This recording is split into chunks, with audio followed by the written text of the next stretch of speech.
Hello guys, नमस्ते सबैजनालाई। म चाहिँ उज्जवल खड्का, घर मेरो झापा र फर्स्ट टाइम है मेरो चाहिँ टक्क भ्लगिङ भनौँ या एउटा केही इन्टरटेनमेन्ट लाइक त्यस्तै भिडियो अपलोड गर्छु भनेर सोचले एउटा भिडियो कन्टेन्ट गर्दैछु आज चाहिँ। र अब के कस्तो हुन्छ हेरौँ है, त्यस्तो साह्रो थाहा छैन। अनि यो भिडियो चाहिँ मेरो फर्स्ट टाइम हो, त्यही भएर आज हल्का भिडियो केही बनाऊँ भनेर चाहिँ आएको छु है। र सबै साथीहरूले सपोर्ट दिनुभयो, राम्रो गरिदिनु भयो भने चाहिँ हरेक हप्ताको एक दिन म भिडियो अपलोड गर्नेछु भन्ने आशा छ। र अहिले चाहिँ म हाल जापानमा छु र तपाईँहरूलाई केही जापानको इन्फर्मेसनहरू केही कुराहरू चाहिँ चाहनुहुन्छ भने मेरो भिडियो मार्फत म हजुरहरूलाई प्रस्तुत गर्नेछु भन्ने एउटा आशाले हजुरहरूमा आएको छु।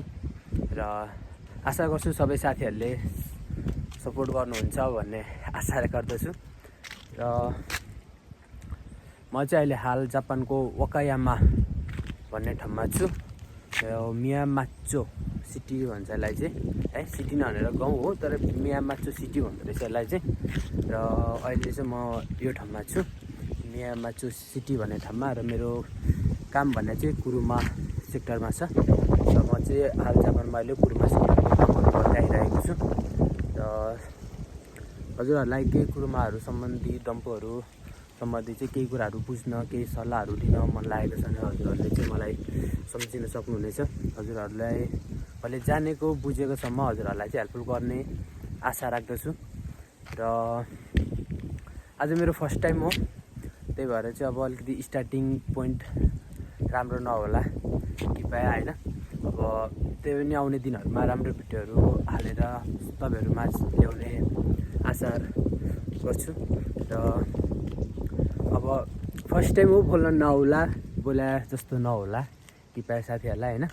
त्यही पनि अब ट्राई गर्दैछु है साथीहरूलाई चाहिँ अलिकति राम्रो कन्टेन्ट गरौँ भन्ने कुरामा। र कस्तो हुन्छ हेरौँ सी। र मैले चाहिँ जापानको हरेक कुराहरू चाहिँ भित्री कुराहरू जुन कि सबै साथीहरूले त खुलाएको हुँदैन, त्यो कुराहरू चाहिँ तपाईँहरूमा खुलाउँछु भन्ने आशाले चाहिँ कन्टेन्ट बनाउनु खोजेँ हो मैले। सबै साथीहरू युट्युबर जापानमा धेरै मान्छेहरू हुनुहुन्छ, तर पनि एउटा मैले प्रस्तुत गर्न खोजेको कुराहरू चाहिँ अलिकति डिफ्रेन्ट छ है। मैले त्यही सोचाइले गर्दाखेरि आज स्टार्ट गर्दैछु यो भिडियोहरू। र लेट्स सी कस्तो हुन्छ हेरौँ।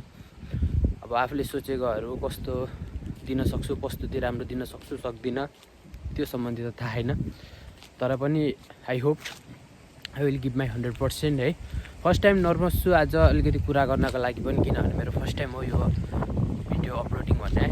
र यसमा आज म केही नै भन्दिनँ, एटलिस्ट आफ्नो मैले परिचय मात्रै दिएको छु। र यसमा अरू केही कुराहरू चाहिँ खुलाउन चाहिनँ मैले अहिले। अनि सबै साथीहरूले I hope like, comment, share, subscribe गरी अलिकति हौसला प्रदान गरिदिनुहुन्छ भन्ने आशा गरेको छु। र सबै साथीहरूले चाहिँ अलिकति सपोर्ट गरिदिनु होला मलाई है। र आज चाहिँ तपाईँहरूलाई अलिकति मौसमले नै अलिकति च्यालेन्ज गरिरह, अनि वर्षाहरू भइरहेको छ एकदमै। हेरौँ अब कस्तो हुन्छ, आई होप।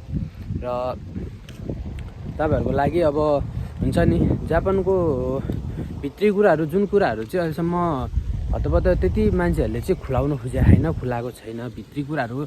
यहाँ जापान आइसकेपछि कस्तो कुरा भोग्नुपर्छ, कस्तो कुरा हुन्छ, यहाँ सुत्नदेखि लिएर खानेदेखि लिएर कामदेखि लिएर हर कुराहरू चाहिँ मान्छेहरूले डिटेलमा भन्दैन तपाईँहरूलाई। आफूले कस्तो दुःख भोगिरहेको छ त्यो दुःख चाहिँ कसैले पनि देखाउँदैन तपाईँहरूलाई। र कतिको दुःख पाइन्छ वा कतिको सुख पाइन्छ वा भोलिको लाइफस्टाइल कस्तो हुन्छ भन्ने कुराहरू चाहिँ तपाईँहरूलाई म आउँदो भिडियोहरूमा चाहिँ भन्नेछु, देखाउनेछु।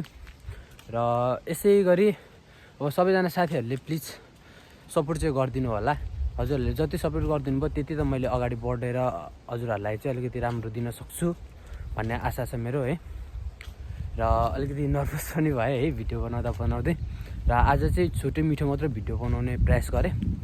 र आउने दिनहरूमा चाहिँ आज चाहिँ सिर्फ मैले एज अ वेदर राम्रो नभएको कारणले गर्दाखेरि यत्तिकै बाहिर निस्केर भिडियो बनायो।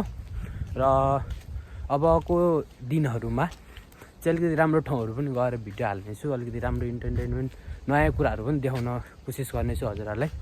र कुनै बेला हजुरहरूसँग एज अ जापानिजहरूसँग कुरा गरेर पनि म देखाउनेछु, भिडियो अपलोड गर्नेछु। जापानिजहरूको मनसाय कस्तो हुन्छ, जापानिजहरूले के कसो भन्छ, के गर्छ भन्ने कुराहरू नै हजुरहरूलाई म देखाउनेछु। र यति हो, हजुरहरूले चाहिँ अलिकति सपोर्ट गरिदिनु भयो भने चाहिँ यसमा मलाई हेल्पफुल हुनेछ भिडियो अपलोडिङ गर्नदेखि लिएर अरू कुरामा। र मेरो केही कमी कमजोरीहरू छ भने प्लिज सबैजनाले चाहिँ मेसेजमा मेसेज छोडिदिनु होला, यसरी सुधार्नु, यस्तो गर्नु भन्ने कुरो। किनभने एज अ म नयाँ युजर हो, मलाई केही पनि थाहा छैन यो सम्बन्धीको ज्ञानहरू। त्यही भएर हजुरहरूले चाहिँ मलाई अलिकति सपोर्ट गरिदिनु भयो भने एकदम हेल्पफुल हुन्छ भन्ने आशा गरेको छु। र मैले पनि यो सम्बन्धी जाने होइन, भर्खर स्टार्टिङ हो, स्टार्टिङ फेज कस्तो हुन्छ भन्ने कुरो थाहा छैन है। त्यही भएर आज अलिकति राम्रो तरिकाले भिडियो कन्टेन्ट पनि हाल्न पाइनँ। सरी यसको लागि, वेदर राम्रो नभएको कारणले गर्दाखेरि छोटो मिठो हालेँ। तर आउने दिनहरूमा एटलिस्ट राम्रो भिडियो चाहिँ अपलोड गर्नेछु भन्ने आशा छ। र ओके गाइज, आजको लागि चाहिँ यति नै भिडियो हाल्न चाहेँ। र every week one time I will keep my video है। हरेक दिनको एकचोटि चाहिँ म एउटा भिडियो अपलोड गर्नेछु सकेसम्म। एज अ मेरो टाइम अलिकति व्यस्तता हुन्छ र छुट्टीको टाइममा चाहिँ हजुरहरूलाई म अवश्य मेरो भिडियोहरू चाहिँ तपाईँहरूको माझ ल्याउनेछु। र केही कुराहरू बुझ्न मन छ जापान सम्बन्धी, केही कुराहरू चाहिँ छ भने प्लिज मलाई मेसेज गर्नु होला। म चाहिँ हरेक कुराहरू सेयर गर्न सक्छु र भन्छु पनि हजुरहरूलाई। जे सत्य तथ्य हो त हजुरहरूमा त्यही कुराहरू ल्याउनेछु। र लेट्स सी है, सबैजना साथीहरूलाई like, comment, follow and subscribe.